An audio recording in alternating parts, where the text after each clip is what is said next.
Ancient records of the cultivation world speak of a quiet day before great currents began to shift. As Chen Ping'an prepared to leave the Azure Phoenix Nation, his companions from the Lotus Flower Blessed Land each stepped onto their own paths. While hidden forces, rising elites, and mysterious figures began gathering beneath the surface of the jianghu. A traveling storyteller found an old wine cup waiting on the table today, and the familiar warmth of past adventures returned with every sip. Come closer, fellow wanderers, there are new rumors from distant lands, old friendships to remember, and perhaps a few mischievous surprises waiting among these ancient tales. With an entire day still to pass in the prefectural city, Chen Ping'an led Pei Qian out of the inn and into the bustling streets. Beneath fluttering banners and rows of tiled roofs, he bought her one of the Azure Phoenix Nation's famous local treasures, a finely crafted sparrowhawk kite from an old kite shop. It was beautiful, lifelike, and far from cheap. The instant Chen Ping'an reached for his money, Pei Qian felt as though the silver were being carved directly from her heart. She hurriedly tugged his sleeve and pointed toward a towering stack of inexpensive butterfly kites in the corner. Master, those butterfly kites are quite pretty too. Chen Ping'an gently patted her head. He knew exactly what the little girl was thinking. She wanted the sparrowhawk, yet she could not bear to watch so much money disappear. There's no need to save every last silver coin. Your master knows how to budget our daily expenses. Before the purchase, Pei Qian's heart had been torn between desire and thrift. Once the kite truly entered her hands, however, all hesitation vanished. A saber and sword crossed at her waist. The expensive sparrowhawk rested proudly in her arms, and her grin nearly stretched from one ear to the other. For Pei Qian, this was more than a toy. It was proof that Chen Ping'an understood both her longing and her fear of becoming a burden.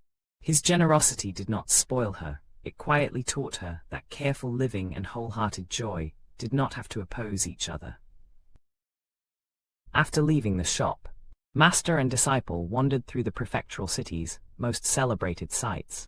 They walked along City God Temple Street, visited an ancient temple filled with pagodas and a forest of stone steels, and passed through the former residence of a prime minister whose name still lingered in local history. Thus, beneath the clear morning sky, they enjoyed several rare hours of peace. At noon, Chen Ping'an brought Pei Qian into a modest restaurant. The dishes were delicious, plentiful, and inexpensive, but they were also far spicier than either traveler had expected. Sweat soon covered Pei Qian's forehead. It streamed into her eyes until her vision blurred. Yet her chopsticks continued flashing across the table like twin blades in a desperate battle. Spicy or not, she refused to surrender a single mouthful. When the 3 dishes were almost completely emptied, Pei Qian wiped her tanned face with great force. Only then did she notice that Chen Ping'an had already set down his chopsticks and was watching her with an amused smile. She smiled back, then immediately became embarrassed. Her eating manners had indeed been rather fierce. In the future, she would have to show more restraint. Otherwise, while wandering the cultivation world, she might accidentally make her master lose face. Pei Qian's concern was childish, yet sincere. She had already begun measuring her actions not only by what pleased her, but by whether they honored Chen Ping'an. That small change revealed how deeply the wandering orphan had started to regard herself as a true disciple. After returning to 100 Flower Garden, Chen Ping'an found a broad and empty stretch of ground within the immortal inn, so Pei Qian could fly her new kite. He sat alone on a pavilion bench, calmly sipping osmanthus wine from one of the few remaining pots stored inside his minimization treasure. Before him, the skinny little girl sprinted across the open ground, while the sparrowhawk kite climbed into the wind behind her, its wings sweeping through the bright sky. Master, do you want to fly the kite too? Chen Ping'an merely smiled and waved his hand. Pei Qian turned and continued running, laughter and footsteps mingling beneath the heavens.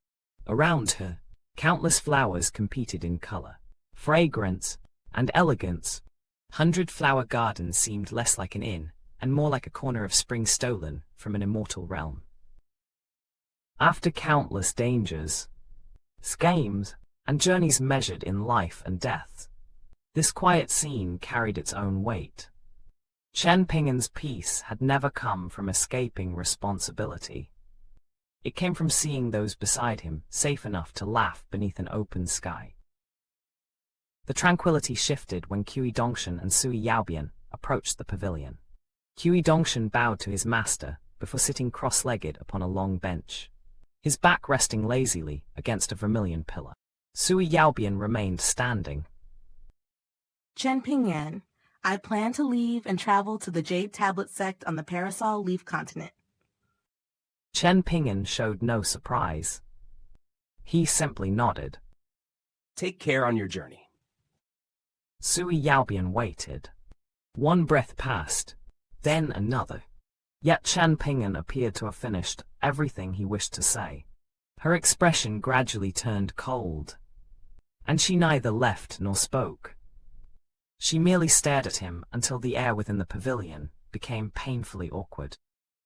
Chen Ping'an glanced at Qi Dongshan. The disciple instantly understood.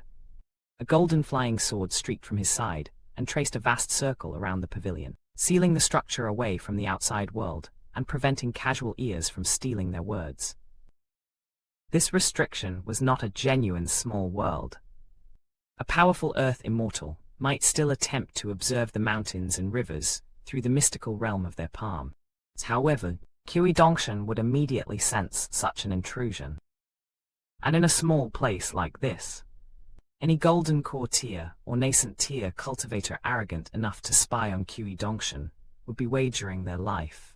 His smiling appearance concealed a power that ordinary mountain immortals could not afford to underestimate. Only after the restrictions settled did Chen Ping'an face Sui Yaobian with complete seriousness. Sui Yaobian, I'm going to speak honestly, and some of these words may be difficult to hear. Whether you like them or not, you must listen until I've finished. First, I am only lending deep infatuation to you. You must return it. The same is true of the dragon-slaying platform. You will need to repay me for that as well. Second, we already agreed that you would become an official cultivator of the Great Lei Empire. You cannot break that promise. Before you leave, Qi Dongshan will help you fulfill it. Third, I will continue carrying your picture scroll, but after you change your path from pure martial arts to sword cultivation, I cannot guarantee that gold essence copper coins will still revive you and allow you to walk out of the scroll. So be careful while traveling south. Do not act recklessly. When you reach the Jade Tablet sect, restrain your temper and emotions. For a sword cultivator, practicing sword techniques is cultivation. But cultivation is never merely the act of practicing the sword. These conditions sounded severe, but every one of them protected Sui Yaobian from a different danger. Deep infatuation and the dragon-slaying platform concerned debt and responsibility. The Great Lei appointment concerned her word. The picture scroll concerned life itself. Most importantly, Chen Ping'an warned her that sword intent without control of the heart could turn a cultivator's greatest strength into the blade that destroyed them. Sui Yaobian glanced at him and slowly nodded. Qi Dongshan wiped theatrically at the corners of his eyes, pretending to sob. How touching! If I were a lady with even the slightest conscience, I would never leave after hearing such words. He turned toward the sparrowhawk kite soaring beyond the pavilion and sighed, like a lovelorn poet. Mortals only say that immortals are carefree and unfettered, while my Tao envies devoted couples and does not envy immortals. Chen Ping'an and Sui Yaobian ignored him completely. The sword cultivator remained silent. Have you prepared money for the journey? No. Forget I asked, you certainly haven't. You and the others had no way to earn money while traveling with me. I'll prepare 2 pouches for you. One containing ordinary gold and silver, and another containing snowflake coins. I barely have any lesser heat coins left, and I have no grain rain coins at all. You cannot spend extravagantly on the journey south. You'll need to calculate your routes and choose your intercontinental ships carefully. High-grade rooms will be too expensive. Otherwise, you may run out of money halfway and be forced to continue on foot. That would expose you to far more danger. He paused, then suddenly changed his plan. Actually, go to Old Dragon City first and find Fanner. Tell him that I gave you permission to borrow money. Chen Ping'an immediately raised one hand, spreading all 5 fingers, as though defending the final line of his treasury. 5 grain rain coins at most, 5, not one more. Sui Yaobian said nothing, but the corners of her lips had already curved into a faint smile. Chen Ping'an misunderstood the smile as mockery of his thriftiness, and immediately hardened his position. There is no room for negotiation. You may borrow a maximum of 5 grain rain coins from Fanner. Understood. Hui Dongshan considered opening his own purse and generously paying on his master's behalf. As Chen Ping'an's unfortunate walking money pouch, he had no objection to handling small expenses.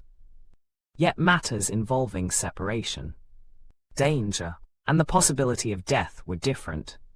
Those decisions belonged to his master. Hui Dongshan's restraint was rare and meaningful. He understood that money offered at a farewell was not merely currency, it represented obligation, concern, and the invisible bond between those who might never meet again. Even so, 2 pouches of money materialized in his hand. He casually tossed them to Sui Yaobian. You can repay me later, master. Chen Ping'an naturally accepted the arrangement. Neither Chen Ping'an nor Sui Yaobian enjoyed dragging out a conversation once everything had been settled. Both were direct by nature. Thus, after reaching their agreement, they genuinely fell silent. Sui Yaobian turned and left the pavilion. Hui Dongshan withdrew the golden restriction. She descended the steps without looking back, causing him to click his tongue and silently condemn her as a cold-hearted and wasteful woman. Then Hui Dongshan smiled knowingly. He closed his eyes, clenched both hands into fists, and began counting in silence. With every number, he released one finger. Outside, Sui Yaobian approached Pei Kian. The little girl hurriedly reeled in the sparrowhawk kite and stored it away. The two spoke briefly, Pei Kian sometimes nodding and sometimes shaking her head. A moment later, Pei Kian sprinted back into the pavilion, breathing heavily. Master, Big Sister Sui wants you to see her off. You don't have to go far, only to the entrance of the inn. At that exact moment, Hui Dongshan reached 10. Both fists had become open palms. He burst into laughter and pulled mocking faces at Chen Ping'an, delighted that his prediction had come true. Chen Ping'an found the request entirely reasonable. He rose and quickly caught up with Sui Yaobian, whose figure was already receding through the garden. They walked without speaking until they reached the entrance of 100 Flower Garden. Behind them, 2 colorful, life-sized door gods guarded the immortal inn's great doors. Sui Yaobian stopped. Chen Ping'an halted beside her. She did not look at him. Instead, she raised her eyes toward the clear blue sky. Have you always regarded me as a burden? Now that I've chosen to leave, do you finally feel more relaxed? Chen Ping'an turned and studied the side of her face before giving a quiet laugh. Don't always think so pessimistically of people. Without her usual ice-cold expression, Sui Yaobian's beauty became even more striking, like a flower finally opening beneath the sun. Chen Ping'an suddenly wondered whether she would someday meet a man who truly caught her interest in the vast cultivation world. Perhaps after arriving at the Jade Tablet sect, she might become Dao partners with an equally talented young sword cultivator. He imagined their next reunion in the eastern treasured, vile continent Sui Yaobian, standing beside that person, calmly raising a hand to greet him. The thought was difficult to picture, yet strangely amusing. Perhaps this was Chen Ping'an's quiet way of accepting the separation. Instead of imagining Sui Yaobian wounded or alone, he imagined her stronger, happier, and accompanied by someone worthy of standing beside her. Unable to suppress himself, Chen Ping'an chuckled aloud. What are you laughing about? Chen Ping'an naturally did not dare reveal his thoughts. Sui Yaobian was easily embarrassed and quick-tempered. If he spoke carelessly, this peaceful farewell might end beneath the wrath of her sword. Take care. Sui Yaobian strode away. Her final words were soft, yet they carried the weight and confidence of a sword already pointed toward the heavens. It will not be long before I become an upper 5-tier sword immortal. That declaration was not empty arrogance. Sui Yaobian had abandoned the summit of one path to pursue another, carrying deep infatuation, the dragon-slaying platform, and an unyielding heart southward. Whether she succeeded or shattered herself against the sword path, she had chosen to stake everything upon advancement. When she reached the end of the wide street, Sui Yaobian finally turned her head. Chen Ping'an was already gone. Only the two colorful door gods remained, standing watch before 100 Flower Garden. A faint smile appeared on her face. Then she turned away and continued alone. As though the departures had been arranged in advance, Liu Beixiang came to request leave not long after Sui Yaobian vanished from the city. He explained that he wished to visit Whitewater Temple and the other great temples throughout the Azure Phoenix Nation. Afterward, he intended to roam through the Fortune Mountain Nation and the Lofty Sky Nation. It would therefore be several years before he reached Dragon Spring Prefecture, Chen Ping'an's hometown. Standing inside his room, Chen Ping'an immediately shot Kui Dongshan a suspicious glance. This has nothing to do with me. If I'm lying, may the 5 lightning righteous technique blast me to death. Liu Beixiang smiled calmly. This truly has nothing to do with Mr. Kui. Visiting the temples and traveling the world is my own decision. Just as I once did in the Lotus Flower Blessed Land, I want to journey across the world to my heart's content. Within 3 years, I hope to reach the 7th tier. I also hope to enter the 8th tier, the far-roaming tier. At that realm, I can travel upon the wind like a chi refiner and view the magnificent landscapes hidden among the mountains. Afterward, I will fulfill my duty and serve you obediently until the day the desire for adventure rises again and I ask to wander once more. Liu Beixiang did not seek freedom because he rejected loyalty. He sought it because wandering was inseparable from his martial path. For him, cities, temples, nations, opponents, and distant mountains were all parts of a vast training ground. To imprison such a man in one place would weaken the very person Chen Ping'an hoped to rely upon. Chen Ping'an had only just repaid Kui Dongshan the pouch of silver and the pouch of snowflake coins used for Sui Yaobian. Now, in the blink of an eye, another traveler stood before him asking to leave. Go on then. Tell me how much money you need to borrow for this journey. Liu Beixiang laughed openly. I don't need a single immortal coin. Ordinary silver will be enough. Even so, Chen Ping'an handed him 2 pouches. A gallant hero can still be stopped in his tracks by the lack of a single copper coin. Take the snowflake coins as well. Keep them as emergency funds in case something unexpected happens. Liu Beixiang did not waste time pretending to refuse. He accepted both pouches, then suddenly laughed at himself. Wouldn't it be extremely awkward if I died immediately after leaving? Chen Ping'an smiled. You are already close to reaching the 7th tier of martial arts, and you are neither reckless nor hot-headed. With your strength and judgment, you should be able to travel through the Eastern Treasured Vile continent without much trouble. Chen Ping'an's confidence rested on more than Liu Beixiang's cultivation.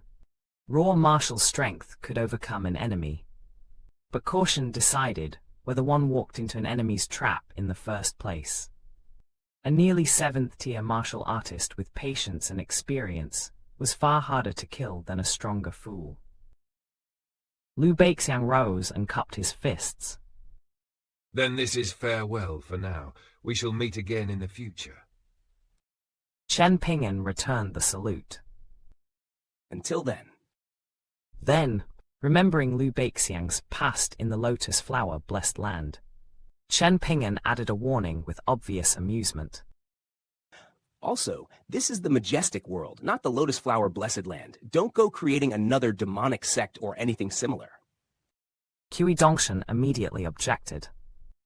Liu Beixiang isn't an immortal of the mountains. Even if he establishes his own force in the cultivation world, it won't matter very much. Before Liu Beixiang could depart, Pei Kaiyan suddenly called out. Little Bai, wait a moment. She retrieved the scented pouch Lady Gui had given her, which now served as her personal money pouch. From within, she carefully took out a single snowflake coin and ran toward Liu Beixiang. Give me your hand, Little Bai. Liu Beixiang smiled and extended his palm. Pei Kaiyan slapped the snowflake coin into his hand with great solemnity, as though entrusting him with an ancient treasure.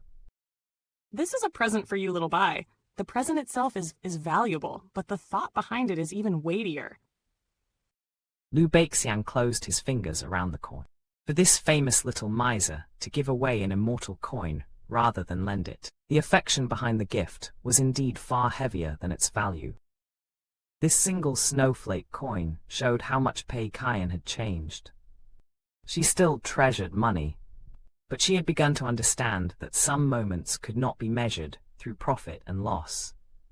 To give willingly at a farewell was her own small act of loyalty. Rest assured, while traveling through the cultivation world over the next few years, I'll keep watch for treasures. Should I obtain any, I'll give them to you as greeting gifts when we meet again. Pei Kaiyan nodded with grave seriousness, then began instructing the nearly 7th-tier martial artist as though she were his senior. Traveling and enjoying yourself is one thing, but you must not neglect your martial arts cultivation. Practicing martial arts is like moving against a powerful current. The moment you stop advancing, you begin drifting backward. You should learn from me. Every day I transcribe books, practice walking meditation, and train my sword and saber techniques. I am extremely diligent and work very hard. After all, a clumsy bird must fly first. A chosen proverb meant that those lacking natural talent had to begin earlier and work harder to avoid falling behind. Spoken with Pei Kaiyan's complete confidence, however, it sounded less like self-criticism and more like a grand martial doctrine. Liu Beixiang reached toward her head with a smile. I understand. Pei Kaiyan nimbly dodged his hand before it could land. Patting my head will stop me from growing taller. Yet in the very next breath, she turned toward Chen Ping'an and revealed a dazzling smile. Of course, it's fine if Master pats my head. Liu Beixiang laughed heartily. Then his gaze shifted toward the white-robed young immortal sitting beside Chen Ping'an with his legs crossed. Before Liu Beixiang could speak, Qi Dongshan raised one hand and gestured for him to swallow whatever farewell words remained. Is there any need for men like us to linger and behave so emotionally? Liu Beixiang accepted the sentiment hidden beneath the casual words. Without another ceremony, he turned and departed in the same carefree and unhurried manner with which he had once wandered the Lotus Flower Blessed Land. First Sui Yaobian, then Liu Beixiang. The group that had crossed nations together was beginning to separate, each person following a different Tao. Yet this was not the collapse of their companionship. It was the moment their shared road divided into several paths that might one day converge again, with each traveler carrying greater strength, deeper scars, and new stories from beyond the horizon. After Liu Beixiang disappeared, silence settled over the room, For a time, only the quiet rustle of wind and the faint clink of fruit against porcelain remained between them. Chen Ping'an finally broke the silence, his gaze steady as he considered the unfinished arrangements surrounding the four martial artists from the Lotus Flower Blessed Land. Do I still need to prepare for anything? Will Julian be next, or Wei Shan? Qi Dongshan raised a finger and pointed directly at himself. Pei Kian immediately understood. Her lips trembled as she desperately fought to keep her expression solemn, but the laughter in her eyes had already betrayed her. Qi Dongshan casually plucked a jujube from the plate and flicked it through the air. The fruit crossed the table like a tiny hidden weapon and struck Pei Kian squarely between the brows. Pei Kian bent down and caught it before it touched the ground. Yet she did not dare take a bite. After the ghost stories Qi Dongshan had used to torment her, even an ordinary jujube now seemed capable of concealing some dreadful secret. She carefully returned it to the plate, then moved to sit beside Chen Ping'an.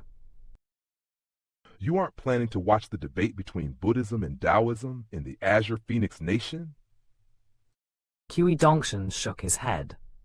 The playful light in his eyes faded slightly, and when he spoke again, his words revealed the hidden currents beneath the spectacle that had drawn the attention of the entire nation. Ordinary people will only see two groups arguing in the heart of the capital, a gathering of bull-nosed Taoist priests and bald monks flinging grand principles at one another is hardly worth watching. The true contest lies elsewhere. One side is the reincarnated profound monk of Whitewater Temple. In his previous life, he was already a renowned eminent monk, and in this life, his wisdom and enlightenment have not diminished. The other side is the temple master of the Azure Phoenix Nation's White Cloud Taoist temple. He has no astonishing lineage or glorious background. He is merely a middle-aged Taoist priest who enjoys reading. Yet whatever book enters his hands, he can comprehend. The public debate was only the surface of the board. The true struggle concerned two paths of understanding.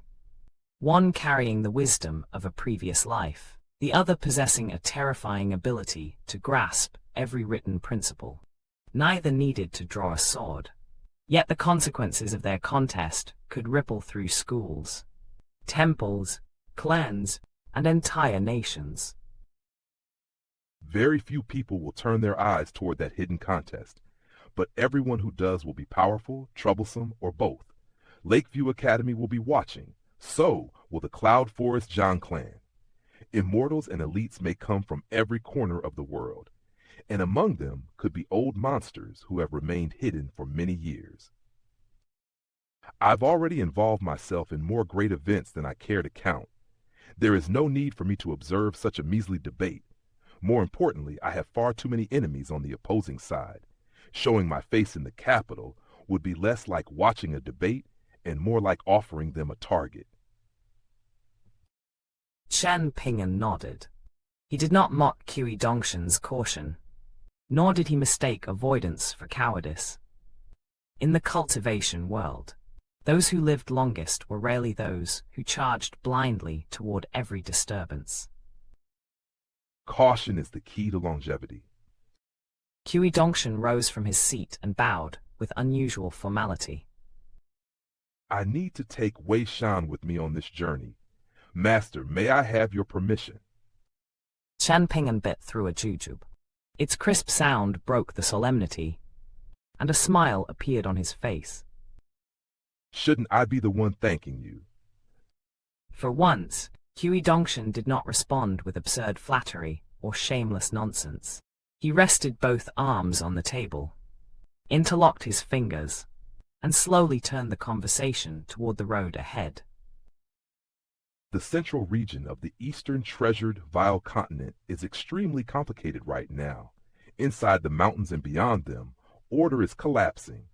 Vagrant cultivators have seized the chaos as an opportunity to make enormous gains. Those people are vicious and merciless. Many have already used this turmoil to break through and become earth immortals. Some even came from legitimate immortal clans and proper forces, yet the moment profit appeared before them, they discarded every rule, custom, and restraint. As for Bamboo Scroll Lake, it has always been a foul pool crowded with every kind of weak shrimp. With the world in disorder, that place will only become filthier and more dangerous. Qiu Dongshan's warning was not based on fear alone. Chen Ping'an had enemies, companions, and unfinished obligations at Bamboo Scroll Lake. But entering too early would place him in a battlefield where rules had already lost their power. Against desperate cultivators who had tasted the benefits of chaos, kindness without preparation could become a blade turned against its owner. After leaving the Azure Phoenix Nation's capital, I suggest that you travel to Mountain Cliff Academy in the Great Sui Nation first. While staying there, you can refine the golden scholarly core into your second bonded item. I'll write a letter for you. The Great Li Empire will directly deliver the remaining gold essence copper coins to the Academy, and Mao Xiaodong can personally guard you during the refinement. That protection may only be icing on the cake for you, but in the eyes of the Great Sui Nation's Imperial Gao clan, it can also be viewed as help offered during a difficult hour. You don't need to feel that you're taking advantage of anyone. The Great Sui Nation already possesses a thriving scholarly culture. There is no place more suitable for refining a golden scholarly core. A bonded item was not merely a treasure placed inside an acupoint. Its nature had to resonate with the cultivator, the surroundings, and the great Tao being pursued. Refining a scholarly core amid the flourishing literary fortune of Mountain Cliff Academy would allow Chen Ping'an to borrow the momentum of an entire nation's culture rather than struggle alone. After that, you may travel through the Colorful Garment Nation, the Watercombing Nation, or any other place you wish. You may also return to Dragon Spring Prefecture and inspect your ancestral home. Either choice is acceptable. Once those matters are settled, the time should be right for you to enter Bamboo Scroll Lake. By then, the central region of the eastern treasured Vial continent should have regained some stability. I would not be surprised if the peace and safety tablets issued by the continent's Ministry of Rights rise sharply in value by then. They may even gain enough authority to deter Earth immortals. Chen Ping'an did not answer immediately. He removed the sword nurturing gourd from his waist and took several small sips of medicinal wine, allowing the warmth to spread through his body while he considered every stage of the route. He weighed the danger of Bamboo Scroll Lake against the opportunity at Mountain Cliff Academy. He considered the gold essence copper coins, Mao Xiaodong's protection, the refinement of the golden scholarly core, and the possibility of returning to the ancestral home he had left behind. At last, he nodded. All right. It is a sound plan. After leaving the Azure Phoenix Nation, I'll proceed along those lines. Qiu Dongshan released a long breath. He made no attempt to conceal his relief. The weight that had pressed upon his shoulders since discussing Bamboo Scroll Lake finally eased. Rest assured, Master, there is no hidden plot here to harm you or take advantage of you. You and I are already traveling in the same boat and walking the same road. The greater your achievements become, the more glory I can borrow from you.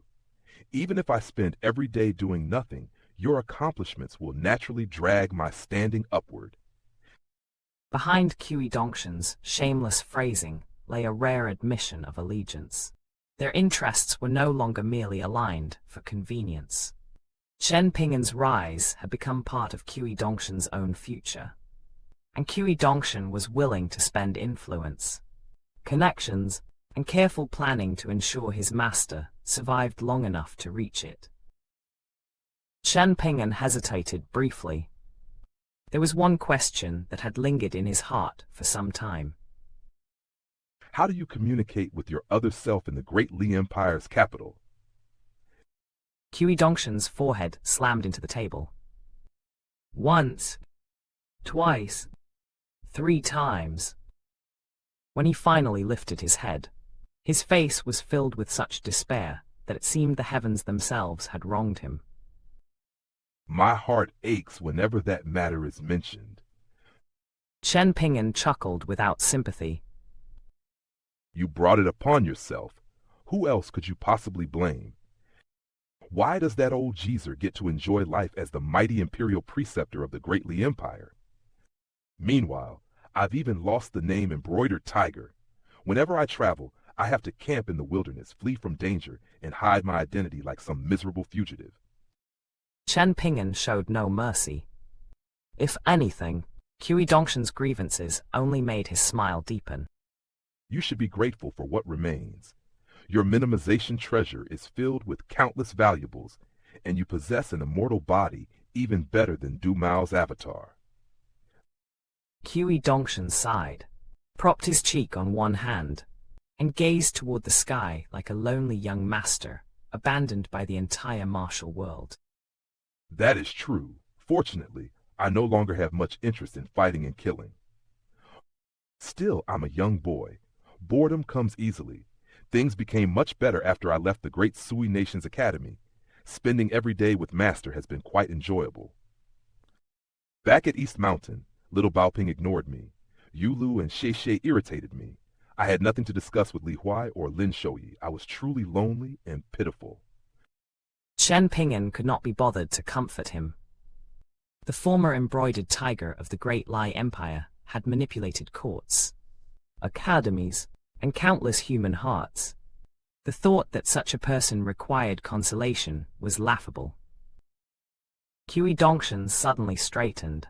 His frivolous expression remained, but a faint seriousness appeared behind it. Master, the matters concerning the 4 people from the Lotus Flower Blessed Land have temporarily reached their endgame. Before I bid farewell, let me review the board for you. Consider it our final lesson concerning the game of Go beyond the game of Go. Chen Ping'an instinctively sat upright. Whenever Kui Dongshan taught him Go, he listened with the same seriousness he would show while practicing fist techniques or studying sword principles. Please continue. Kui Dongshan found his master's solemn posture amusing. Yet beneath that amusement lay a thread of melancholy. He concealed it perfectly, allowing not even the smallest trace to reach his face. With a thought, his flying sword swept around them and drew a sealed perimeter, isolating the table from unwanted ears. Su Yubian is a foolish girl. She resembles a porcelain vase fired in the dragon kilns, beautiful to behold, yet liable to shatter when struck. But foolish or not, she possesses an inborn talent for the sword. If the Jade Tablet sect is willing to invest enough resources in her, she may genuinely become a nascent tier sword cultivator. As for whether she can ascend into the upper 5 tiers and become a true sword immortal, that decision does not belong to her alone. She will first need to ask whether heaven and earth are willing to allow it. To reach the nascent tier required talent, resources, and survival. To step into the upper 5 tiers demanded something harsher, recognition from the laws of heaven and earth themselves. Sui Yaobian could sharpen her sword and strengthen her heart. But the final gate would never open through effort alone. Even so, she is the most fortunate of the 4 people who emerged from the picture scrolls. You also treated her exceptionally well during the journey. She died 3 times, yet her state of mind did not collapse. Instead, it became brighter and more dazzling with every death. A strange expression appeared in Chen Ping'an's eye. Kui Dongshan immediately raised 2 fingers toward the heavens, as though swearing a sacred oath. I swear to heaven that I meant nothing else. I was absolutely not insinuating anything. Chen Ping'an ignored his protest and handed Pei Kaiyan a fragrant pear as white as snow. Pei Kaiyan accepted it, rubbed it clean between her palms, and began gnawing with complete concentration. As for the troublesome Wei Shan, I've already resolved that issue for you. At heart, he is nothing more than a naive and foolish man. There is no need to say anything further. Originally, Qiu Dongshan had planned to describe his thrilling confrontation with Wei Zion in lavish detail, but the moment he noticed the meaningful look in Chen Ping'an's eyes, he understood. With his intelligence, a single glance was enough. He immediately softened his tone, abandoned the grand performance, and passed over the matter as though nothing significant had occurred. Qiu Dongshan then glanced sideways at Pei Qian, who remained perfectly calm while eating her fruit. Eat, eat, eat. Eating is all you know. You possess no powers of observation whatsoever. The consequence arrived instantly. Beneath the table, Chen Ping'an drove a foot into Qiu Dongshan's leg. Qiu Dongshan grunted, swallowed his complaint, and continued the review. Lu Baixiang is extraordinarily talented. There is even a chance that he could become someone accomplished in every field. However, reaching the true summit of martial arts will be exceedingly difficult for him. Advancing to the 9th tier should not be a great obstacle, but unless a profound fated opportunity falls from heaven, he should forget about entering the 10th tier. Even in the future Great Li Empire, 9th tier martial artists will remain transcendent figures capable of possessing a share of martial fortune. With Lu Baixiang's intelligence, I can teach him a few heretical methods later and turn him into a fairly powerful lackey. No, I mean a reliable subordinate. Lu Baixiang's limitation was not a lack of intelligence. His mind was perhaps too broad, too calculating, and too interested in many roads at once. Martial artists who sought the 10th tier often required an almost unreasonable purity: one fist, one conviction, one road pursued until heaven itself yielded. Pei Qian glared at Qiu Dongshan over the half-eaten pear. Speak properly in front of our master. You're not allowed to spout nonsense or insult Old Man Wei and Little Bai. Qiu Dongshan narrowed his eyes into a smile. Would you like to hear a ghost story concerning the fragrant pear in your hand? Pei Qian's anger vanished as quickly as a candle beneath a gust of wind. A radiant smile immediately replaced it. Recognizing one's mistakes and striving to improve is a wonderful virtue. Master surely won't be disappointed to have a disciple like you. Qiu Dongshan copied her tone, waved his hand with exaggerated elegance, and clicked his tongue in admiration. It is equally wonderful for Master to possess such an unyielding and impressive disciple as you. Pei Qian pretended to be deaf and mute. She merely sat there smiling, as though the exchange had never taken place. Then Qiu Dongshan's expression changed. The humor receded, and his voice became solemn. Julian is the only one who appears unlikely to become trapped by his own thoughts. He seems capable of accepting whatever life gives him, and wherever he goes, he appears able to live happily. But that very quality means his emotions can fluctuate more violently than anyone else's. He was born into a wealthy family in the Lotus Flower Blessed Land. In his youth, he was a peerlessly handsome young master with wealth, status, and influence. Yet he abandoned that life and ran away to practice martial arts. In the end, he truly became the strongest martial artist beneath that blessed land's heavens. He cooks well and has a deep love for fine food. He claims that he wishes to win the heart of a beautiful woman. He is flexible, adaptable, and never too proud to adjust himself to changing circumstances. Taking all of this together, Julien possesses the broadest vision and the greatest ambition among the 4 people from the picture scrolls. Pei Qian nodded with complete seriousness. Of the 4 martial artists, the hunchbacked old man Zhu Lion was the one she feared most. Qiu Dongshan suddenly chuckled, but the meaning behind that laugh was anything but light.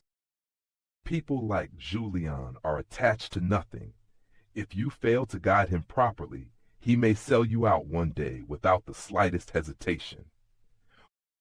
But if you teach him well, he will give you a pleasant surprise in the future.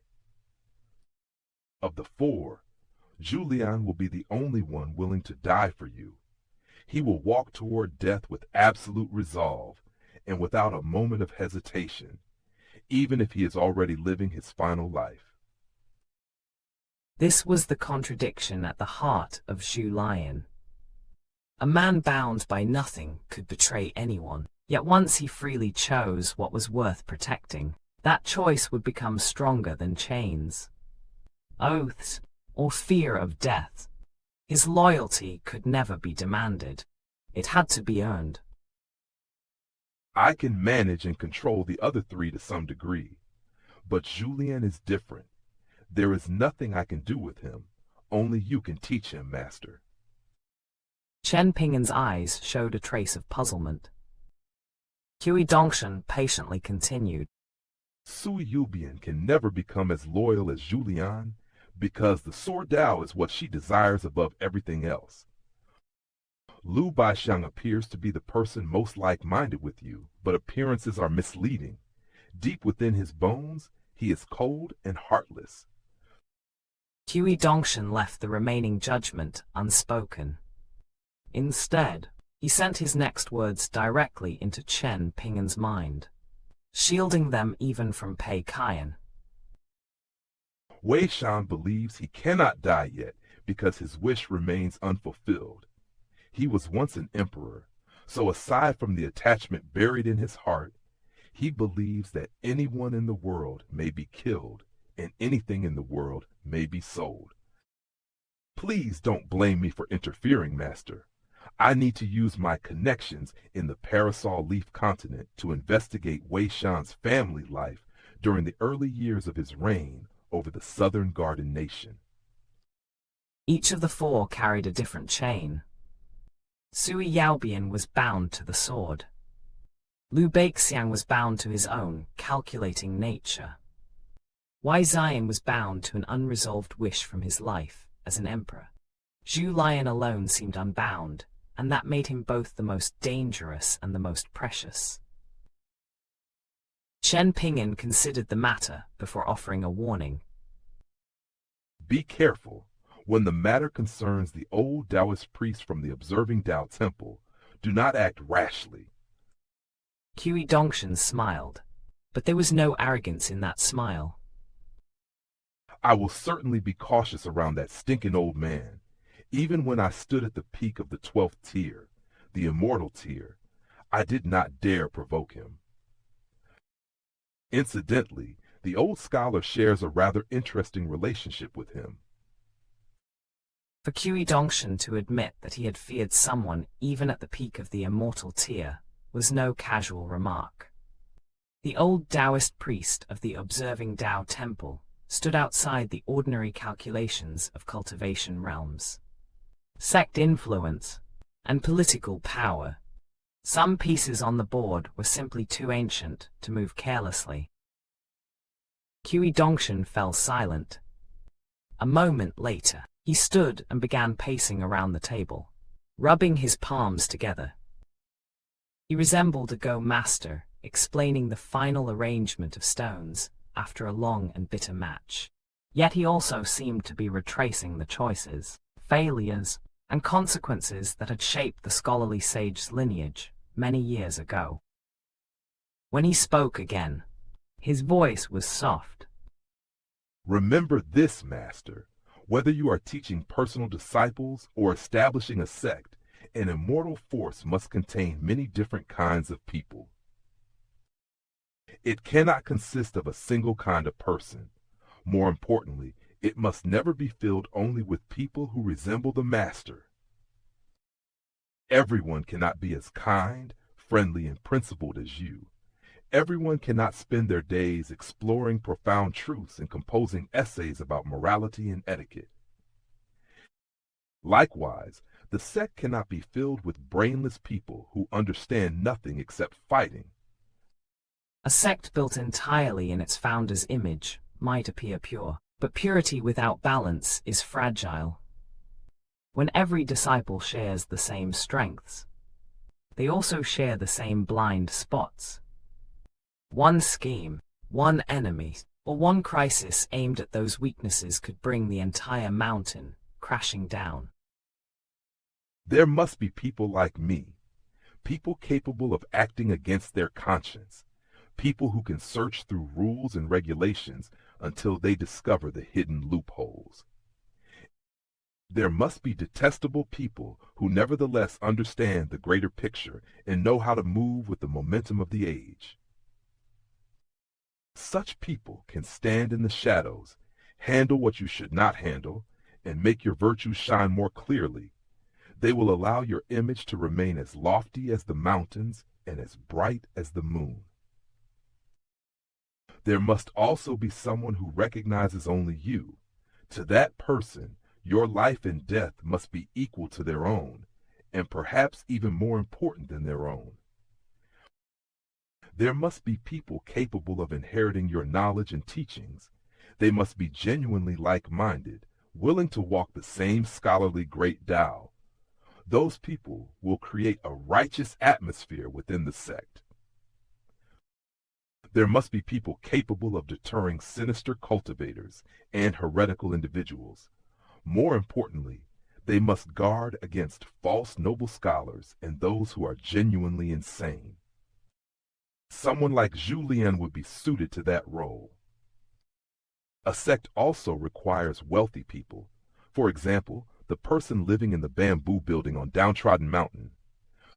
You have probably already realized that person is my grandpa. There must also be amusing people who retain innocence and childlike humor. Otherwise, the sect will become too stern, too silent, and too lifeless. The water snake and fire python that I helped you subdue in the Yellow Court Nation are good examples. Qiu Dongshan was describing more than a collection of useful retainers. He was outlining a living mountain, conscience and cunning, loyalty and inheritance, wealth and force, solemnity and laughter. Only when these opposing qualities restrained and supported one another could an immortal force endure beyond a single generation. To put it simply, when you reason with others, there must be someone capable of subduing them through reason. When Master compares his great Tao against another person's great Tao, there must be someone capable of stepping forward and overwhelming them through the strength of morality. And if some people resort to violence while we are trying to reason with them, only to pretend that they are pitiful victims once we are forced to fight back, then someone must help Master beat them into submission. Afterward, Master only needs to scold them lightly and offer a little compensation to those who have been beaten black and blue. Perhaps you could give each of them a jujube. That way, outsiders would be unable to find fault with our sect's people, culture, or teachings. It was shameless, cunning, and strangely practical. Qiu Dongshan understood that lofty principles alone could not protect a sect from those who twisted rules, manipulated appearances, or attacked first and complained afterward. A righteous mountain still needed fists, but it also needed someone wise enough to decide when those fists should remain hidden. Qiu Dongshan stopped pacing and rose to his full height, a quiet chuckle escaping him.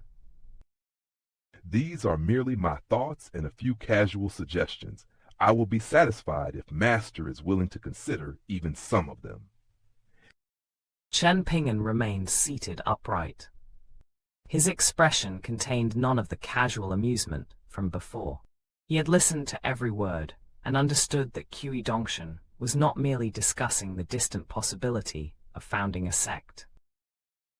This was a lesson paid for with the rise and fall of lineages, the corruption of ideals, and the mistakes of scholars who had once believed that righteousness alone could hold the world together. Thank you for enlightening me. Qiu Dongshan looked into Chen Ping'an's gleaming eyes. Then he bowed with genuine respect, his smile carrying both pride and expectation. A noble person sharpens knowledge as one files bone and ivory, then polishes character as one carves jade and stone. The words were both praise and expectation.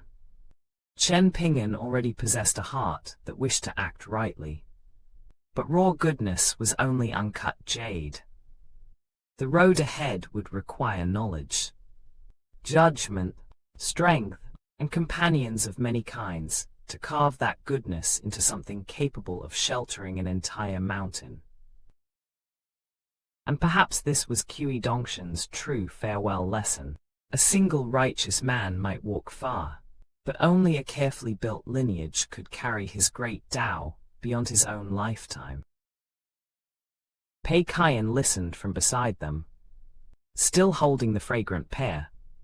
The principles of sects, great Taos, human hearts, and inherited teachings tangled together inside her head until they became more exhausting than any fist technique. To her, Qi Dongshan's grand speech had only one undeniable result. Her brain hurt. Qi Dongshan abruptly cast aside the solemn matters of cultivation and departure. With a mischievous chuckle, he spoke of two flavors hidden within the capital of the Azure Phoenix Nation, one a lavish delicacy called Buddha's temptation, the other a humble bitten flapjack, sold in old shops buried deep within forgotten alleys. One belonged on the tables of nobles, the other among common folk, yet both were treasures capable of conquering the tongue. There are two things in the capital that you must taste when the opportunity arises: Buddha's temptation and bittern flapjack.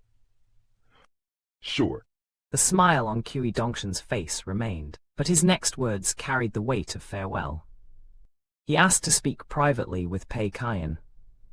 Once that conversation ended, he intended to leave immediately with Xianxia. There would be no need for Chen Ping'an to see him off. After their departure, only Zhu Lian and Shiru would remain at Chen Ping'an's side. Master, Pei Qian and I are fellow disciples. May I speak with her alone? Wei Xian and I may depart immediately afterward, so you need not come to the entrance. Once we leave, Julian and Shiro will be the only ones remaining to serve you.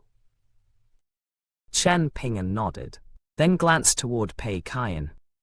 The skinny little girl sprang to her feet, as though challenged before the entire martial world. Who's afraid of whom? Qi Dongshan left the room first. Pei Kian followed, turning back as she crossed the threshold to grin at Chen Ping'an. She waved one small fist in the air, pretending that courage could be summoned by force. Yet the instant the corridor swallowed Chen Ping'an from sight, her heroic spirit vanished. She hurriedly pulled out the treasure pagoda demon-suppressing talisman and slapped it onto her forehead. Only with the talisman guarding her did she dare continue after Qi Dongshan. Pei Kian's bravado was never true fearlessness. It was the stubborn courage of a child who refused to admit that she was frightened, especially while standing beneath her master's gaze. Inside Qi Dongshan's room, Pei Kian immediately transformed from a defiant heroine into an obedient little lackey. She closed the door for him, hurried to the table, seized a fragrant pear, and displayed a smile sweet enough to hide 10 schemes. You're my senior brother, so let me wipe this pear clean for you. It's sweet, delicious, and wonderfully hydrating. Qi Dongshan rolled his eyes. Oh, stop it, senior brother. Why don't I call you senior sister instead? No, that would never do. Since we cultivate beneath the same master, seniority must remain proper. It's not very impressive, are you? Pei Kian nodded with such fierce sincerity that she resembled a chick pecking grain. Yes, you're absolutely right. I'm still little, so naturally I'm not very impressive. Qi Dongshan rose and brought out the fleeting glance picture scroll. He did not open it immediately. Instead, he studied Pei Kian, as though the question he was about to ask mattered more than the treasure in his hands. What do you think your master's life was like when he was a child? Pei Kian hesitated. She searched through the scattered fragments Chen Ping'an had once mentioned, and the conversations she had overheard during their travels. Master said his family was very poor. He grew up in Clay Vase Alley inside the Jewel Small World. Qi Dongshan slowly unfurled the scroll and beckoned her closer.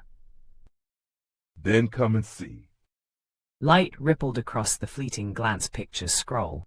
A river appeared beyond a small town, crossed by an old covered bridge. That bridge had already been dismantled in the present world.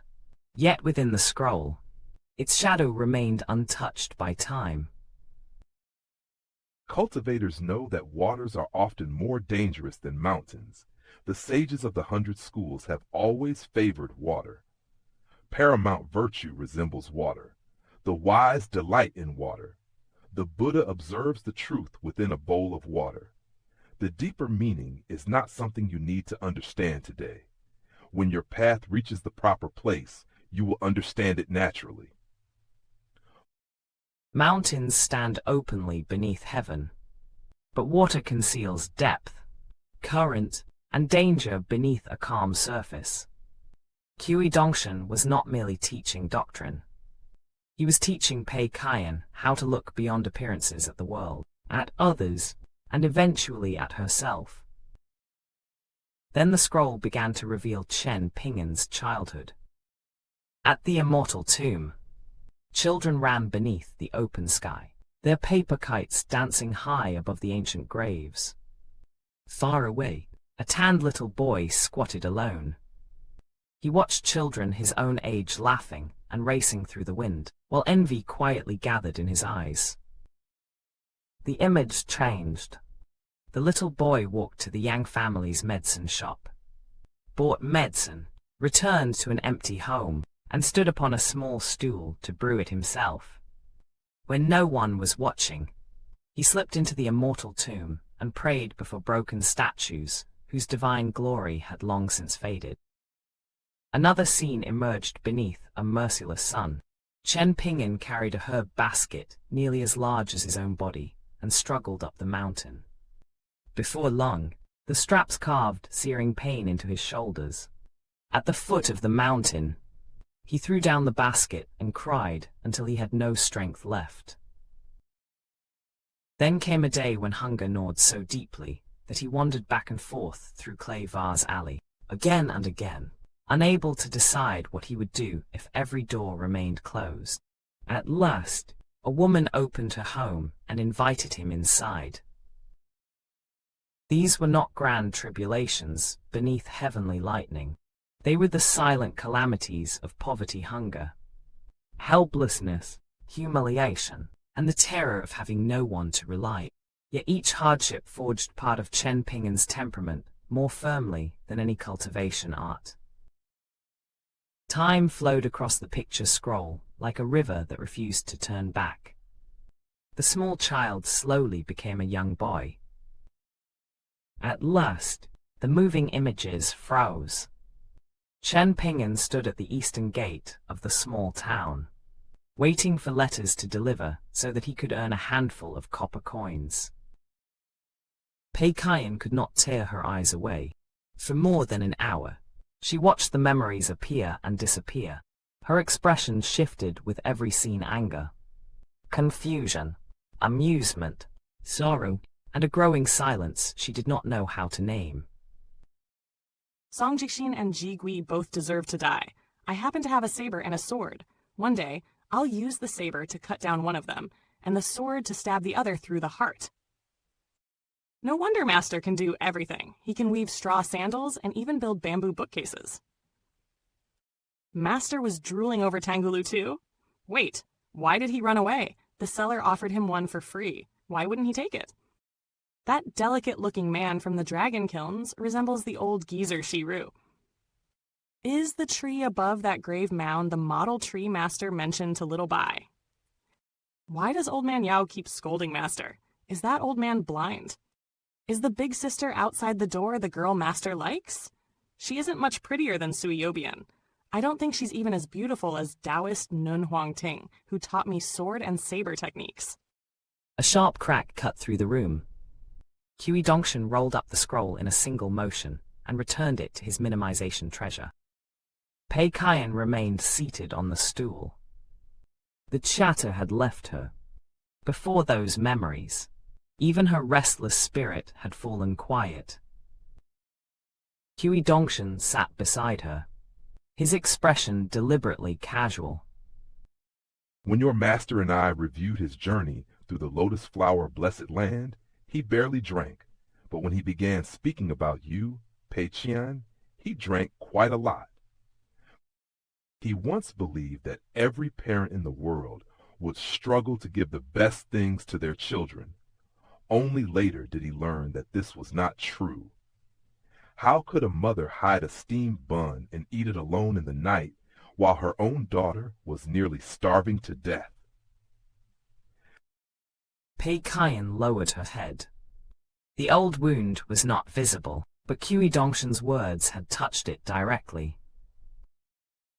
I should thank you. From beginning to end, you helped Master understand how many people in this world can be both foolish and cruel.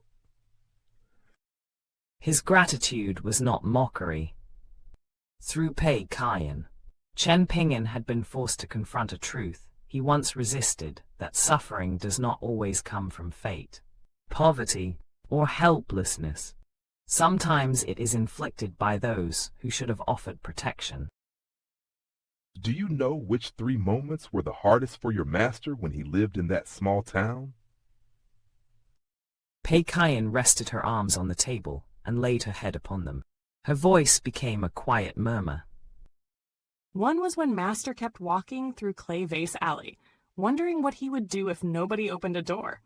A woman finally let him inside, so Master later treated that runny-nosed child very well.